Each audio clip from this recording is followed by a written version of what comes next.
segunda parte da nossa aula, na divisão básica do Espiritismo. Diz que o Espiritismo é um bloco, e esse bloco é composto por 4 partes.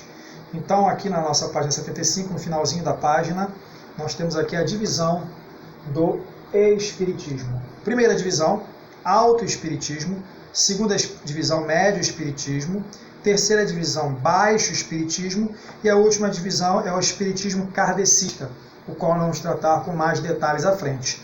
Então, o que seria o alto, chamado Alto Espiritismo?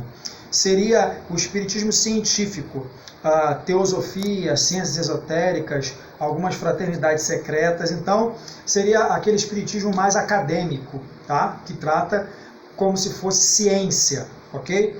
A segunda divisão do espiritismo é chamado Médio Espiritismo ou Espiritismo Comum, vinculado muito a crenças como a ciganos, quiromancia, cartomancia, astrologia e grafologia. Espiritismo médio. O Baixo Espiritismo. Baixo Espiritismo seria o que nós conhecemos como religiões afro-brasileiras, tá? Candomblé, Umbanda, Macumba, Quimbanda e algumas religiões africanas como o Voodoo. E a última divisão, que é a que nos interessa principalmente, é o espiritismo chamado kardecista, tá? Que tem uma forte ênfase na questão da comunicação com os mortos e da reencarnação. O espiritismo kardecista, ele está entre o alto e o médio espiritismo. Não seria nem o espiritismo científico, né, que trata como ciência, e também não seria o baixo espiritismo. Um fato muito interessante é que os kardecistas não gostam de se identificar ou que você cite que as religiões afro-brasileiras, como Candomblé, Quimbanda, Umbanda e Macumba, são espiritismo. Eles dizem que não é o mesmo espiritismo, porque eles se acham como uma elite, tá? Uma elite dentro desse movimento. Então, irmãos, como nós falamos no vídeo passado, a Kate e a Margaret, americanas, junto com Allan Kardec, um francês, foram as pessoas que deram os 2 principais pilares de sustentação ao espiritismo. A Margaret e a Kate Fox, a questão de comunicação com mortos, as americanas, e o Allan Kardec, Leão Hipólito Rivail, a questão da reencarnação. Então, sobre esses 2 pilares, comunicação com mortos e reencarnação, é que o espiritismo kardecista está baseado. Então, assim, como é que nós vamos refutar?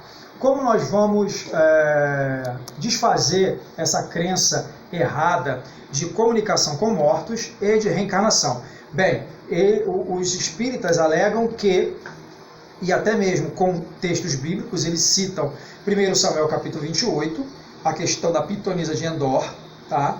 E eles citam também o Evangelho de João, tá? Evangelho de João, capítulo 1, tá? No caso de Elias, tá? Primeiro, vamos tratar de comunicação com mortos. Eles alegam, em 1º livro de Samuel, que foi feita uma sessão espírita, em que Saul se comunica com o profeta Samuel, que já estava falecido. Porém, irmão, se você observar aqui no 1º livro do profeta Samuel, capítulo 28, o versículo 14, diz assim a palavra do Senhor: E ele disse, como é a sua figura? E disse ela, no caso a pitonisa, vem subindo um ancião, e está envolto numa capa. Entendendo Saul que era Samuel, inclinou-se e prostrou com o rosto em terra. Então perceba que a pitonisa de Endor, ela tem uma visão, tá? De um espírito maligno, e o Saul pergunta para a pitonisa como era a figura, como era a imagem que ela estava vendo. E ela fala, é um ancião, é um velho, está envolvido numa capa. O final do versículo, a parte B do versículo 14 de 1 Samuel 28 diz: entendendo Saul que era Samuel, inclinou-se com o rosto. Então, o texto de 1 Samuel 28 é claro, é cristalino. Foi Saul que entendeu que aquela figura da visão da feiticeira era o profeta Samuel, ok? O texto não diz que era o profeta Samuel, diz que Saul entendeu. A pitonisa de Endor tem uma visão, ela vê uma figura subindo da terra, uma figura com a imagem de ancião e com a capa. Quando ela passa essa descrição para Saul, Saul entende que seria Samuel. Primeira coisa.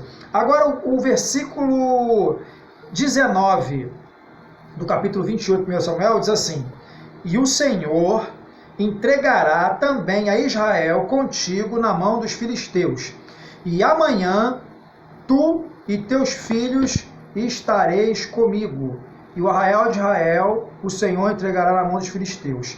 Então, o suposto espírito havia profetizado que Saul morreria juntamente com todos os seus filhos. Ora, a Bíblia é bem clara que um dos filhos de Saul, ele assume o trono durante 2 anos, Isbosete. Tá? Então, essa palavra profética do suposto espírito de Samuel não se cumpriu. Porém, nós temos um problema. A Bíblia diz que nenhuma palavra de Samuel caiu por terra.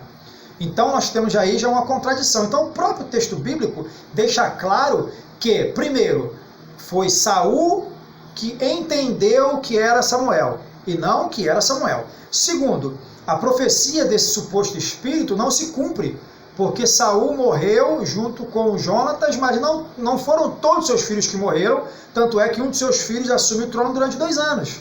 Ok? Então, a própria leitura do texto é clara.